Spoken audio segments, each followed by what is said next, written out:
वालेकुम दोस्तों, स्वागत है आपका सरकारी जॉब पॉइंट की इस नई वीडियो में, जिसमें आपको सरकारी जॉब के रिगार्डिंग सबसे अच्छा अपडेट मिलता है, सारी जानकारी मिलती है। जो भी सरकार के द्वारा सरकारी नौकरी निकाल दी जाती है, उसकी फुल डिटेल्स वीडियो बनाई जाती है और शॉर्ट वीडियो के माध्यम से आपको नोटिफाई किया जाता है।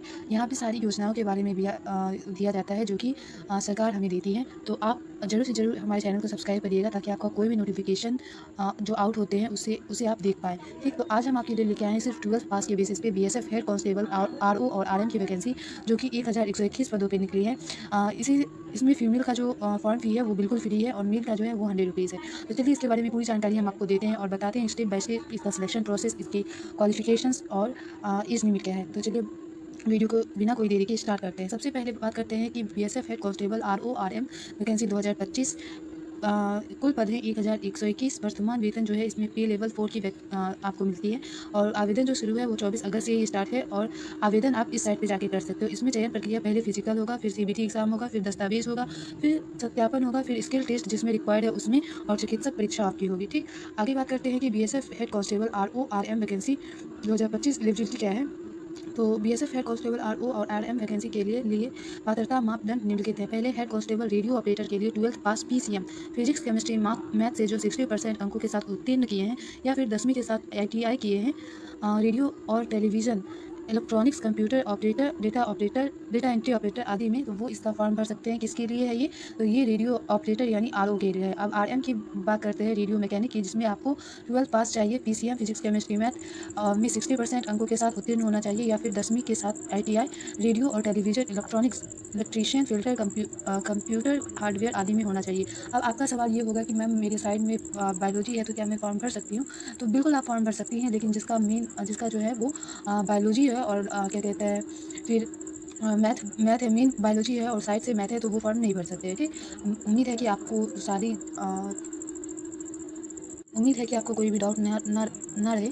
अगर आपको डाउट रहता है तो आप हमें कमेंट में ज़रूर बताइएगा। अब इसकी एज लिमिट की बात करें तो 18 से 25 साल यूआर और ईडब्ल्यूएस का है, ओबीसी का 18 से 28 साल है, एससी एसटी का 18 से 30 साल है। आगे बात करते हैं कि आयु में छूट कितना मिलेगा। तो एससी एसटी को 5 साल का, ओबीसी को 3 साल का, और ये सब वर्तमान जैसे जो क्या कहते हैं, पूर्व में सैनिक रह चुके हैं उनको भी छूट मिलता है, विधवा और तलाकशुदा महिलाओं को भी छूट मिलता है, और केंद्र सरकार कर्मचारी 30 वर्ष तक जो है वो कर सकते हैं। ठीक, और आगे बात करते हैं कि RO RM vacancy post details क्या है। तो इसमें 1121 पद हैं। अब आरओ में जो है वो 910 हैं, और रेडियो मैकेनिक में जो है वो 211 है। ये पिछली बार की मुकाबले अच्छी वैकेंसी इसको मानी जा सकती है, क्योंकि इसमें इतनी ही वैकेंसी आती है, इससे कम आती है, इससे ज़्यादा नहीं आती है।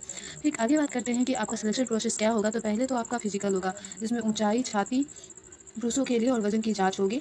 पुरुष की जो दौड़ होगी वह 1.6 किलोमीटर दौड़ 6.5 मिनट में, और 11 फीट लंबी कूद 3.5 फीट में ऊंची कूद करवाई जाएगी। ठीक, महिला का 800 किलोमीटर दौड़ होगा, जिसमें 4 मिनट में आपको पूरा करना है, और 9 फीट का लॉन्ग जंप और 3 फीट का ऊंची जंप, हाई जंप किया जाएगा। ठीक, अगली बात करते हैं कि जिसको, जैसे कि ये जो है ना, ये कंप्यूटर आधारित परीक्षा सीबीटी होगा, जो कि 200 अंक का होगा और 2 घंटे का पेपर होगा। ये दूसरा चरण है। ठीक है, इसका पहले आपका फिजिकल होगा, उसके बाद सीबीटी होगा। ठीक, दस्तावेज सत्यापन, आरओ आरएम, रेडियो, ये दूसरी चीज़ है। ठीक, आगे बात करते हैं कि चिकित्सा परीक्षा डीएमई और आरएमई अंतिम मेरिट सूची सभी चरणों के प्रदर्शन के आधार पर होगा। ठीक, फिर दस्तावेज सत्यापन होगा। पहले देखिए, समझ लीजिए, पहले आपका होगा रनिंग, ठीक, फिर होगा आपका एग्ज़ाम, फिर आपका होगा दस्तावेज डॉक्यूमेंट वेरिफिकेशन होगा, फिर आपका अंतिम मेरिट लिस्ट आपकी निकाली जाएगी। समझ में आ गया?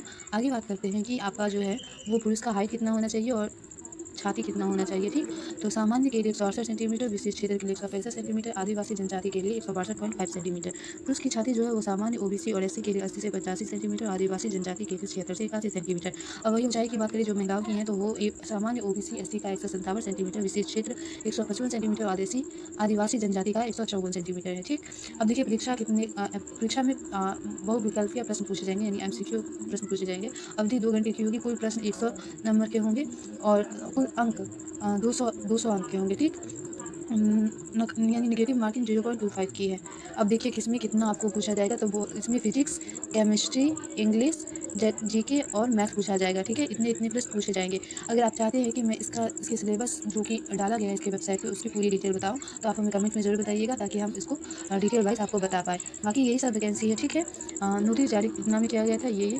ठीक, अंतिम तिथि जो है वो 23 सितंबर है। ठीक है, 24 अगस्त से लेकर 23 सितंबर तक आप इसका फॉर्म भर सकते हैं। ओबीसी, यूआर और ईडब्ल्यूएस को 100, और एससी एसटी महिलाओं के लिए शुल्क मुफ्त है। अब आधार का डॉक्यूमेंट देखते हैं। डॉक्यूमेंट की जो जानकारी है मैं अगले वीडियो में आपको दूंगी, ठीक है, क्योंकि ये वीडियो थोड़ी लॉन्ग बन रही है इसीलिए।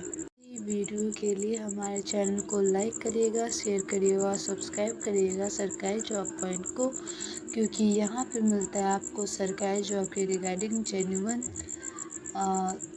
जेन्युइन चीज़ें, ठीक है।